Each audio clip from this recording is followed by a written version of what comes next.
So if you're moving to Canada or you're new to Canada, one of the investments you might be considering putting your money into is getting your own car. Having a car in Canada is essential because one, it may influence the kind of job that you get. There are some jobs that may be just a few meters out of your city, and so having a car makes you more mobile and gives you more prospects. You may even get a job that requires you to move from one location to the other during your work day. So having your own vehicle will make that movement easy for you. So it might be a worthy investment. If you also are coming with family, it might be more convenient for you when you have your own vehicle than when you have to use the public transportation system or an Uber. It might be more costly if you're using an Uber as opposed to if you're buying fuel and you're moving around. And especially in Canada, where the public transport system is not particularly convenient, especially in smaller cities. If you live in metropolitan cities like Toronto, Edmonton, Calgary, it might be easier to get into the public transport and get to where you are going. But in smaller cities, sometimes it's very, very difficult. And so having your own vehicle may be the best option for you. These are some of the benefits of getting your own vehicle. Not to talk about the weather.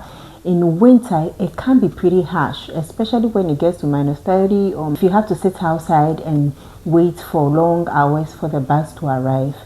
It might be better if you have your own car. So there are several options when you want to get your own car. You could go for the brand new option or the used option, and all these are based on your budget. You could look at Facebook Marketplace, Kijiji, or you could also go to the car dealership or online auction sites. All these places are available to explore to see which ones give you the best offer. So with the online options like Facebook Marketplace and Kijiji, you need to be careful that you are not scammed, because there are a lot of people out there who may not be genuine, right? So you need to go there yourself, check out the car, get a mechanic to check it out for you, and make sure that you are getting a good deal and you are not being ripped off.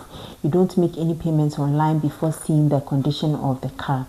To get your car, of course, you have to consider your budget, and there are several things that you need to consider in relation to your budget. There are several ways of also getting your car. You can choose to finance or buy outright if your money is ready.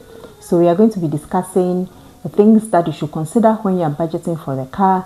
It's not only about how much the car dealership is selling it to you or how much you are seeing it online. There are several things you need to consider, like the tax, insurance, registration, so many things. So let's get right into it. So now we are going to discuss how to get your car from wherever you want to buy it from, whether it's from the car dealership or an online auction site or Facebook Marketplace, from that place to your home, and the things that are involved, the documentation that you need to get, payments that you need to consider. Clearly have to decide what car you want, right? And there are several factors that will get into that. The family size, yeah, is an example. So depending on the province, certain factors like family size, etc. You know, how old, if you have kids, all that, because you'd want kids of certain ages to be. If you have a car seat, the space, or that you have to consider. Yeah, that's true. So that's a very important consideration. The budget, very important consideration. So what are the things that you should consider in the budget? Because of course it's not just about the car, the price of the car. There are other things that should influence your budget. So basically, what's the type of car you are getting, even the brand of the car, etc. Depending on certain conditions, right? Like how easy it is for people who steal cars to steal that car, and all that affects the price you're going to pay. It affects the insurance. I mean, it affects the insurance you're going to pay on that car. So all of that will come in. You know, how you're going to finance the car will also play a very big role in the entire budget allocation that you're going to put aside for the car. So, for example, if you want to pay cash, you could be looking for like the auction sites that you mentioned. You'll get really good deals. Some of these auction sites are basically for let's say government vehicles that have been used in very good state. You know, or big enterprises, good vehicles that have been used in very good states, and they want to dispose of them for a new fleet and all that. Yeah, so you're likely to get a good car in a good state, and for that, the amount that you're going to very likely pay for it, you're going to pay for it will be determined by the auctioneers and all that, and the price that they set for that. Yeah. So basically, that will give you an idea for your budget. For your budget, yes. So the size of the car, how much insurance you're going to pay for it will determine that, and then whether you're going to use a financing option, or you're going to pay cash outright. Where you're getting it, all of that, yes, determine to a large extent how much you'll be paying for it. Okay, so we've spoken about the kind of car you want to get, right, and then the budget. Right, so the budgets may influence the kind of car may influence the budget style, give or take. So after those two, what else? I've also spoken about the insurance. Right? So, for example, if you are getting a Toyota or versus a Chevy versus, let's say, an Audi, right, you're going to pay different insurance premiums for it. And clearly, because your insurance is going to be paid monthly basis, if you want to pay a lump sum, whatever it is, all of it is going to be part of the total value of the car. Chevy, for example, will cost you less depending on the insurer, right? An Audi or a Toyota will cost you more, to pay for insurance and all these things. So those are things that are not directly, related to the car, like costs that you pay upfront when you're picking the car. There are costs that eventually come influence keeping the car, having the car. Those are all involved. After you've seen the car you want, right? How do you go about getting the insurance? So you will have to have a quotation, right? For, let's say you've settled on a car, like you said, you settled on a car. So basically, you have to pick the quotation. Call the insurance company that you want. There are several insurance companies around, so you research. If you're a newcomer, the insurance company will settle on giving you insurance based on the driving history in the country. So that's very important. So if you're a newcomer and you don't have a driving history over here, then it becomes tricky navigating that thing. So at least you should have your learners. Yes, yes, but it still doesn't give you driving history. So you need to look around, a lot to find the insurance company that will be willing to give you insurance without a lot of driving history. Can you get insurance with your driver's license from your home country? No, you can't. You can't. So that's driving history that is not in Canada, right? And that's not. It doesn't count to. I think that is very tricky for PRs because we have about 90 days to exchange our license, but for students they can drive for a year or so. So for them they can have the driving history and then buy their, because I know some students buy their cars, get their insurance and everything. But when you are PR, so we are speaking the context of PR. When you are PR, you have a very short time frame, 3 months. That's for Alberta to exchange your license, right? And then get your car. You want to get your car and all those things. So this is the context of PR, right? Because that 90 days you are getting your license, you don't have enough driving history and all those things. So that's why you need to research to see an insurance company that is willing to work with you, despite the fact that you may not have a lot of driving history in Canada. And you pay for it. You pay. So what it means is that between you and someone who has the driving history, you are going to pay more, for your premium over time as you rack up the driving history. Then the premium is likely going to drop.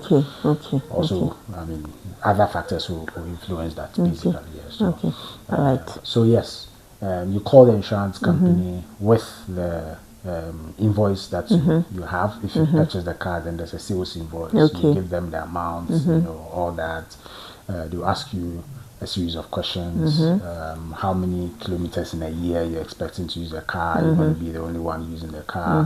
Which province are you calling them from? So for example, if you are in Alberta, because of certain conditions, like natural conditions like hailstorms and all that, you pay a little bit to insure your windscreen. You can decide also not to insure your windscreen. So you can decide that, okay, give me a package that does not have The windscreen. The windscreen clearly drops it. Okay. It means that if the windscreen gets cracked beyond a certain level, right? Because the laws here will allow a certain level of crack, Okay. as long as it's not impeding the purpose for a windscreen. Okay. You know, so then it means that you change it yourself. So you have the option to take that one out. Okay.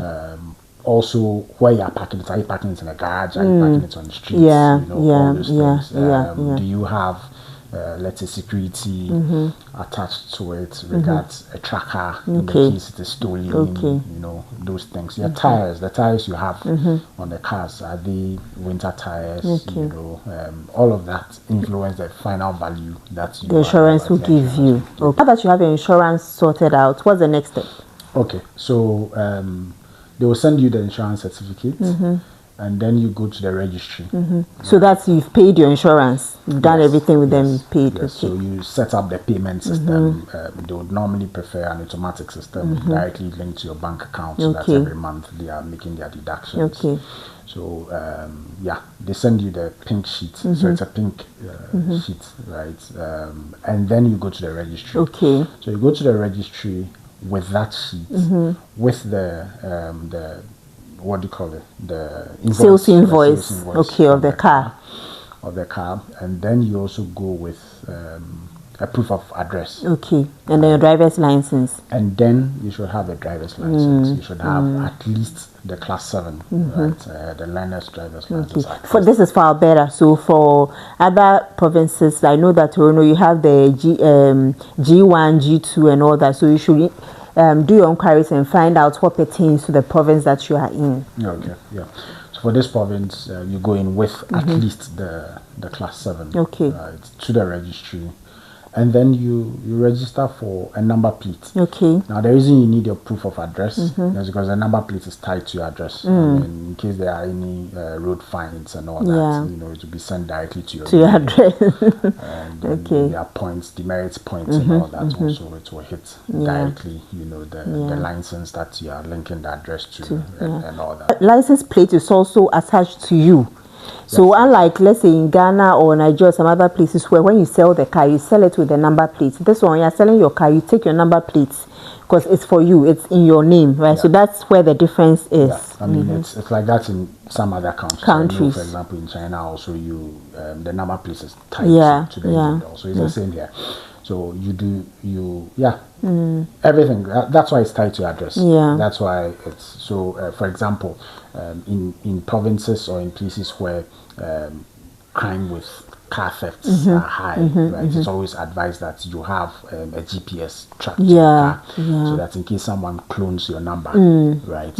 You can always prove that's it's not me. Okay, that kind of thing.